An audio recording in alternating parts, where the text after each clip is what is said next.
ایک صحابی آئے، یا رسول اللہ میرا پڑوسی ہے، اس کی کھجور ایسے ٹیڑھی ہو کر میرے گھر میں چند اس کی شاخیں ہیں، ان پہ پھل لگتا ہے، وہ جو ٹوٹ کے گرتا ہے میرے بچے اٹھا لیتے ہیں، ہم غریب ہیں، وہ بھاگا بھاگا آتا ہے ان کے منہ سے کھجور نکال لیتا ہے، اس کو کہیں کہ بچوں پر اتنی زیادتی نہ کرے۔ آپ نے اس کو بلایا، وہ منافق تھا، آپ نے اس سے فرمایا بھئی ایک سودا کرتے ہو؟ کہا جی کیا؟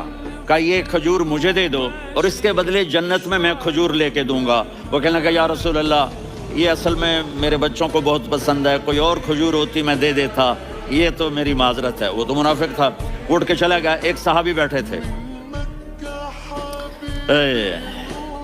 وہ کہنے لگے یا رسول اللہ اگر میں وہ کھجور لے کے دے دوں تو مجھے جنت میں لے دیں گے؟ ان کا نام ہے ابو الدحداح۔ آپ نے کہا ہاں تو مجھے لے کے دے دے، میں تمہیں لے دوں گا۔ وہ اس کے پیچھے چلے گئے، اے بھائی کتنے میں بیچو گے؟ میں نے کہا جا